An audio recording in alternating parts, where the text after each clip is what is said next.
প্রভুর কাছে গিয়ে কাঁদছেন, প্রভু এখন কি হবে? ভগবান বললেন চিন্তা করো না, আমি আছি। দেখতে দেখতে ভগবান পরম সুন্দর মোহিনী রূপ ধারণ করলেন।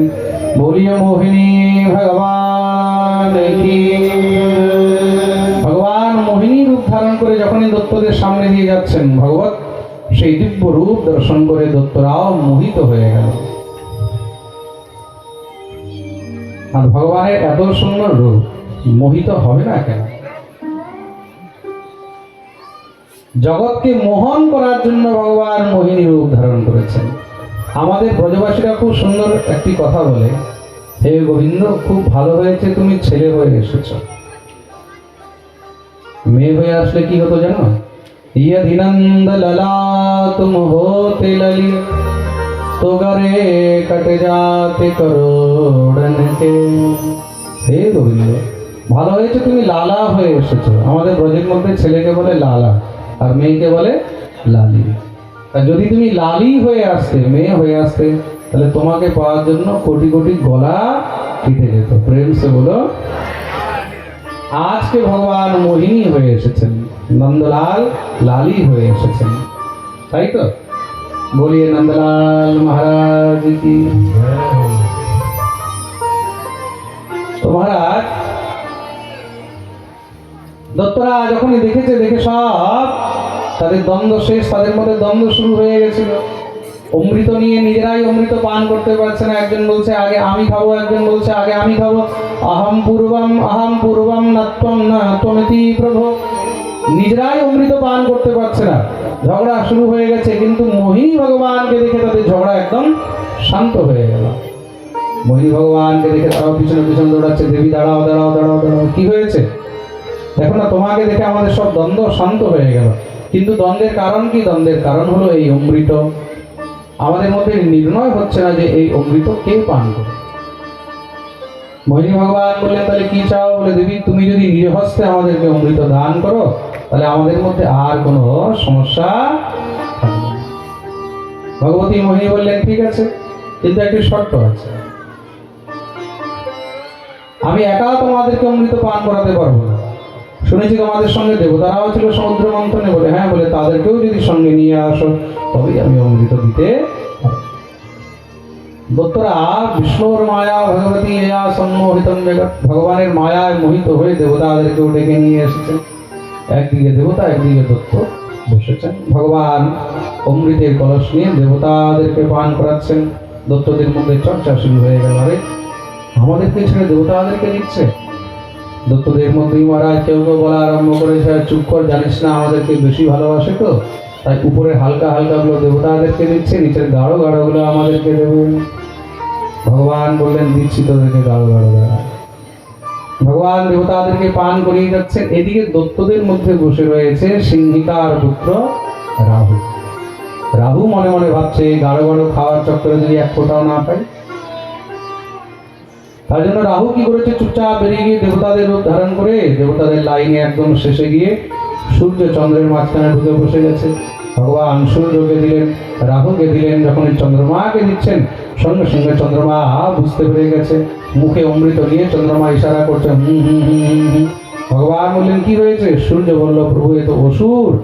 সঙ্গে সঙ্গে ভগবান সুদর্শন চক্র দিয়ে সেখানেই রাহুর মস্তক ছেদন করে। সেই যে মস্তক ছেদন করেছেন, কিন্তু ততক্ষণে সে অমৃত পান করে নিয়েছে বলে তার মৃত্যু হলো না। উপরের মাথাটা হয়ে গেল রাহু আর নিচের শরীরটা হয়ে গেল কেতু। কিন্তু সূর্য আর চন্দ্র মিলে তার পোল খুলে দিয়েছে বলে সে সূর্য আর চন্দ্রমাকে গ্রাস করতে যায়, ওই খেতে যায়, ওটাকে সূর্য গ্রহণ আর চন্দ্র গ্রহণ বলা হয়।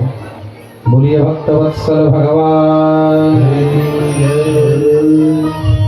এইদিকে তো সব দত্তরা তীর্থবার নিয়ে মহারাজ দাঁড়িয়ে গেছে, গর্জনা আরম্ভ করে দিয়েছে, ছড়িয়া বিষ্ণু আমাদের সঙ্গে ছল করেছে, কপট করেছে, মারো মারো মারো। দেবতারা অমৃত পান করে সব বলবান হয়ে গেছে। ভয়ঙ্কর যুদ্ধ হলো। আর সেই যুদ্ধের মধ্যে সমস্ত সব দত্তদেরকে দেবতাগণ পরাজিত করলেন, মেরে দিলেন। স্বর্গে তাদের রাজত্ব হয়েছে। কিন্তু দত্তগুরু শুক্রাচার্য তিনি মৃত সঞ্জীবনী বিদ্যা জানতেন। সমস্ত দত্তদেরকে আবার তিনি জীবিত করে দিলেন। জীবিত করে তাদেরকে নিয়ে বিশাল বড় যজ্ঞ আরম্ভ করেছেন। দত্তরা এদিকে মহারাজ যজ্ঞ করছে, ব্রাহ্মণদেরকে ভোগ করে দান করছে, আর ব্রাহ্মণরা দত্তদেরকে আশীর্বাদ করছেন। দত্তরাজ বলিকে আশীর্বাদ করছেন, ত্রৈলোক্য বিজয়ী ভব রাজন, তুমি তিন লোকের রাজা। এদিকে কি হয়েছে, দেবাদিদেব মহাদেব যখন ধ্যান ভঙ্গ হলো, তিনি সব লীলা জানতে পারলেন যে ভগবান নারী রূপ ধারণ করেছে, মোহিনী রূপ ধারণ করেছে। তো মহাদেবের ইচ্ছা হলো একবার আমিও ভগবানের ওই রূপ দর্শন করব। কৌতূহলায় দৈত্যানাম योषे द्वेषमया कृतः पश्यतासुरकार्याणि गते पीयूषभाजन। মহাদেবের মনে কৌতূহল হলো যে আমিও ভগবানকে একবার সেই রূপে দেখতে চাই, ভগবানের মোহিনী রূপ দর্শন করতে চাই। কেন সবসময় তো ঠাকুরকে আমি পুরুষ রূপে দেখেছি, কোনো সময় ভগবানকে নারী রূপে দেখিনি। মহাদেবের ইচ্ছা হয়েছে, येन सम्मोहिता दैत्याः पायस्ताश्चामृतं सुराः तद्दिदृक्षव आयातः परम कौतूहलम हिनः। গোবিন্দের কাছে দৌড়ে গেছেন, হে প্রভু কি হয়েছে মহাদেব? বলে শুনেছি আপনি নাকি দত্তদেরকে মোহিত করার জন্য মোহিনী রূপ ধারণ করেছিলেন, স্ত্রী রূপ ধারণ করেছিলেন। ভগবান বলেন, হ্যাঁ হ্যাঁ করেছিলাম। কি চাও? বলে প্রভু আপনার সেই রূপ আমি একবার দর্শন করতে চাই। ভগবান বললেন, দেখো আমার সেই রূপ তোমার জন্য নয়, ওই মোহিনী রূপ সাধকের জন্য নয়, ভক্তদের জন্য নয়, ওই রূপ তুমি দর্শন করো না। মহাদেব বললেন, প্রভু আমার মনের ইচ্ছা আছে, আমি একবার আপনার সেই রূপ দর্শন করতে চাই, যেরকম করেই হোক না কেন। ভগবান মহাদেবকে মানা করলেন। মহাদেব খুব দুঃখী হয়ে গেলেন, মনে মনে ভাবলেন, প্রভু আমার মনের ইচ্ছাটা পূর্ণ করলেন না। ভগবান হাসছেন। ভগবান বললেন, ঠিক আছে মহাদেব, সময় হলে তোমাকে আমি ওই রূপ অবশ্যই দর্শন করিয়ে দেব।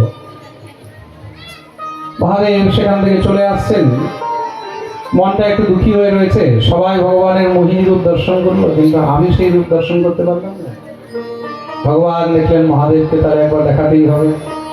ভগবান কি করেছেন, সেই মোহিনী রূপ ধারণ করে সেখানে নিজের মায়া দ্বারা খুব সুন্দর একটি বন উপবন সৃষ্টি করলেন।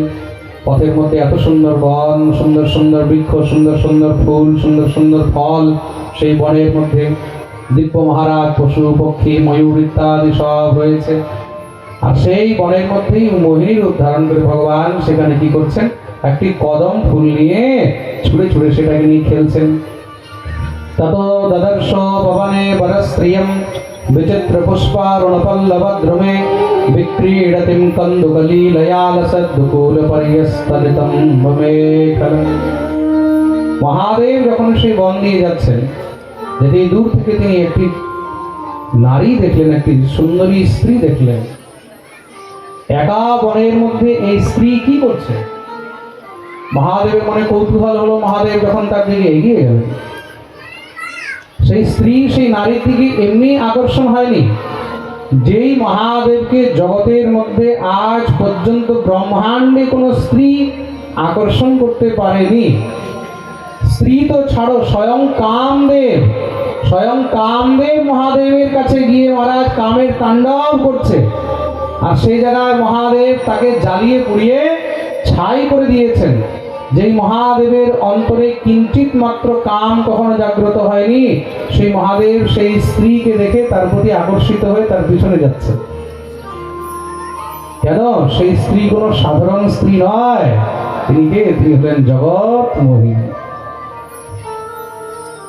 ওই যে দূর থেকে দেখেছেন তার রূপ সৌন্দর্য, তার লাবণ্যতা। একটা শ্বেত রঙের, সাদা রঙের বস্ত্র ধারণ করে ভগবতী মোহিনী দৌড়াচ্ছেন, বলটা নিয়ে ছুঁড়ে ছুঁড়ে ফেলছেন। মহাদেবতার পিছনে পিছনে দৌড়াচ্ছেন। দীক্ষু ভ্রমৎকন্দ বচা বলের ভীষণ। মহাদেব বারবার তার কাছে যায়, একটু মুখটা যেন দেখি, কে এটা কে। আর ভগবান মুখ দেখায় না, ভগবানের শুধু খালি অঙ্গ প্রত্যঙ্গ মহাদেব দর্শন করছেন। যখনই মহাদেব মুখের দিকে যায়, মোহিনী জেনে বুঝে ওই দিক থেকে ঘুরে যায়, আবার একটু দূরে দৌড়ে চলে যায়। মহাদেব আবার পিছনে পিছনে দৌড়াচ্ছেন। ভবান্যা অভিপশ্যন্ত্যা গতহিস্তৎপদম ইয়ো। যেদিকে যেদিকে মোহিনী যাচ্ছে, সেদিকে সেদিকে মহাদেব যাচ্ছেন। বিচিত্র লীলা।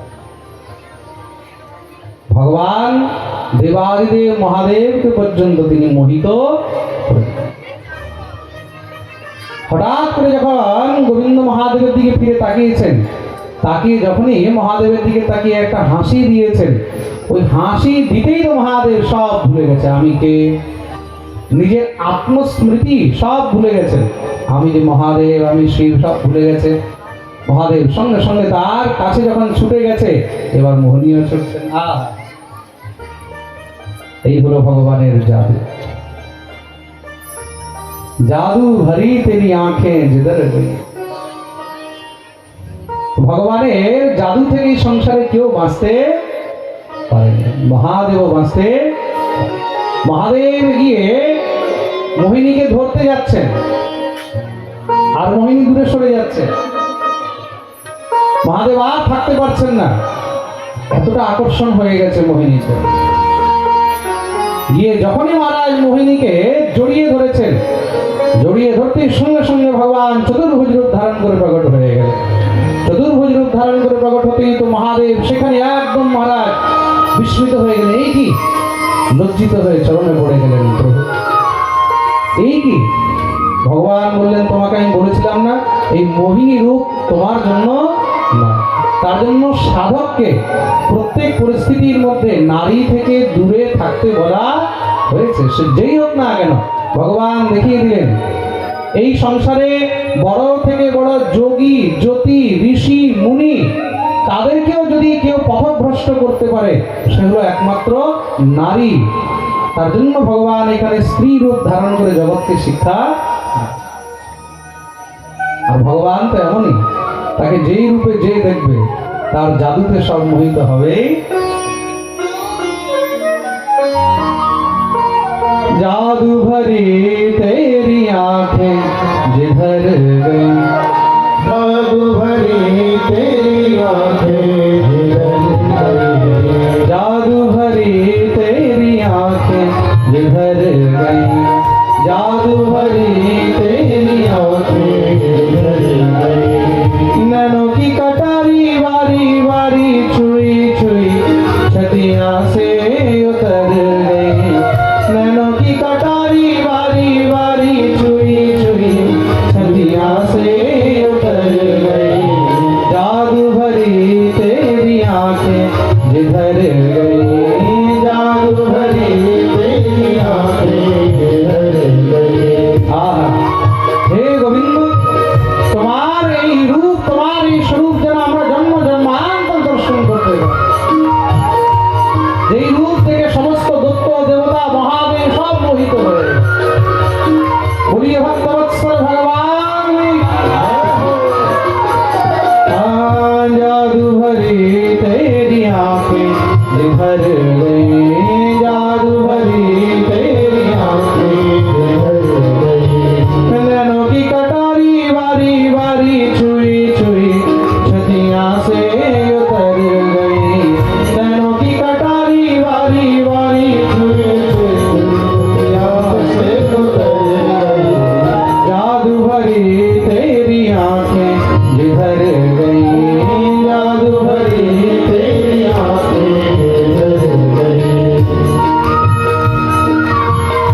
দেখার পরে আর মনে হয় এই চোখটা সরাতে ইচ্ছে করে না, একবারের জন্য পাতাও ফেলতে ইচ্ছে করে না, মনে হয় যেন তোমাকে দেখতেই।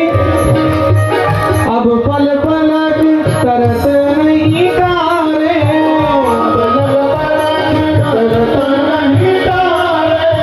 छिन छोरत जन जान निकर गई,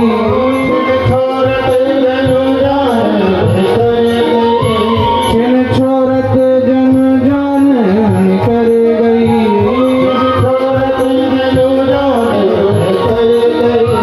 जादू भरी तेरी आंखें जिधर गई, जादू भरी तेरी आंखें जिधर गई।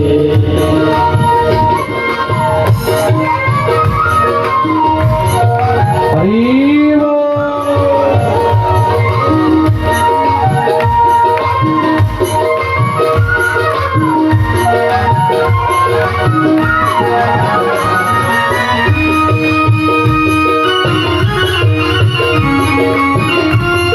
बांके बिहारी लाल की।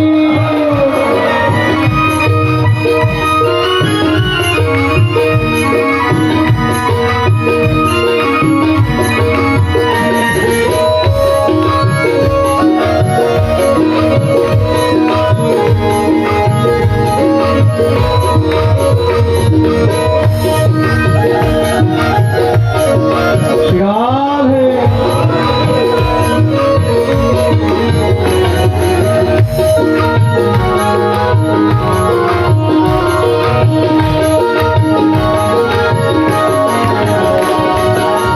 नैनों की कटारी वारी वारी पलकन मारी,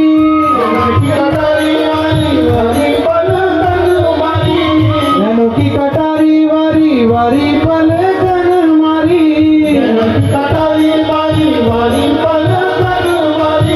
जादू की पिटारी दृग छुई मोही कर गई,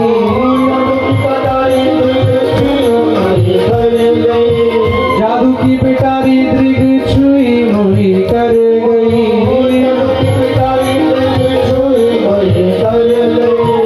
जादू भरी तेरी आंखें जिधर गई, जादू भरी तेरी आंखें जिधर गई।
এই দিক গরু দর্শনের কথা শ্রী সুখদেব প্রভু বর্ণন করলেন। শ্রী সুখদেব প্রভু বলছে, রাজন খুব মন দিয়ে শুনবে। এবং ভগবতা রাজন শ্রীবৎসাঙ্গেন সৎকৃতঃ আমন্ত্রিতং পরিক্রম্য সগণঃ স্বালয়ং ইয়ং। ভগবানের লীলা বোঝা এই সংসারে কারোর পক্ষে সম্ভব নয়। ব্রহ্মা হোক, চাহে শঙ্কর হোক, ইন্দ্র হোক, চাহে চন্দ্র হোক, বড় বড় ঋষি মুনি হোক না কেন, ভগবানের লীলা অত সহজে কেউ বুঝতে পারে না।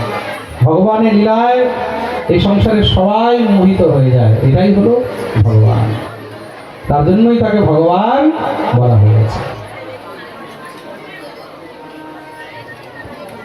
ভগবান মহাদেবের ইচ্ছা পূর্ণ করলে মহাদেব আবার ধ্যানে বসে। দক্ষিণ ভারতে একটি কথা প্রচলিত রয়েছে, খুব মন দিয়ে শুনবে কিন্তু। আপনারা যখন দক্ষিণ ভারতে যাবেন, তো দক্ষিণ ভারতে একটি কথা প্রচলিত রয়েছে, সেখানে একটি দেবতা আছে যার নাম হলো আইয়াপ্পা। নাম শুনেছেন তো? কেউ শুনেছ? যারা দক্ষিণ ভারতে গেছো তারা নিশ্চয়ই নাম শুনেছ। আইয়াপ্পা নাম শুনেছ? কে কে নাম শুনেছে হাত তুলো তো দেখি। আইয়াপ্পা দেবতার নাম শুনেছ? আজকে গিয়ে গুগল করবে, দেখবে আইয়াপ্পা। দক্ষিণ ভারতে আইয়াপ্পা দেবতার অনেক বড় মন্দির রয়েছে। হাজার হাজার লাখ লাখ ভক্তরা আইয়াপ্পা দর্শন করতেন। তা আইয়াপ্পার জন্মের যে কথা, সেই জন্মের কথা এই মোহিনী আর মহাদেবের মিলনের সঙ্গে যুক্ত রয়েছে। প্রসঙ্গটার মধ্যে এখানে আরেকটু জিনিস যুক্ত রয়েছে। মহাদেব যখন মোহিনীকে আলিঙ্গন করে ধরেছেন, তা সেই সময় মহাদেবের ওজ স্খলিত হয়ে যায়। আর ওজ স্খলিত হওয়ার কারণে সেই মহাদেবের অংশ থেকে যেই পুত্র জন্ম হয়, তো মন্দির শুনবেন, মোহিনী আর মহাদেবের অংশ থেকে যেই পুত্র হয়েছে তাকে বলা হয়েছে আইয়াপ্পা। দক্ষিণ ভারতে সেই আইয়াপ্পা দেবতার জায়গায় জায়গায় অনেক মন্দির রয়েছে। প্রেম সে বলো, বলিয়ে ভক্তবৎসল ভগবান। আচ্ছা, আপনারা জানেন হনুমান তো হলেন ব্রহ্মচারী, জানেন তো? কিন্তু হনুমানেরও পুত্র আছে। হনুমান তো ব্রহ্মচারী, হনুমানের তো বিয়ে হয়নি। হনুমানের বিয়ে হয়েছে? হনুমানের বিয়ে হয়েছে কি? জোরে বলো। কিন্তু হনুমানের বউ আছে, জানো? হনুমানের বিয়ে হয়নি কিন্তু বউ আছে। হনুমানের বিয়ে হয়নি কিন্তু বউ আছে, বউ নেই কিন্তু বাচ্চা আছে। মজার কথা দেখো, প্রেম সে বলো।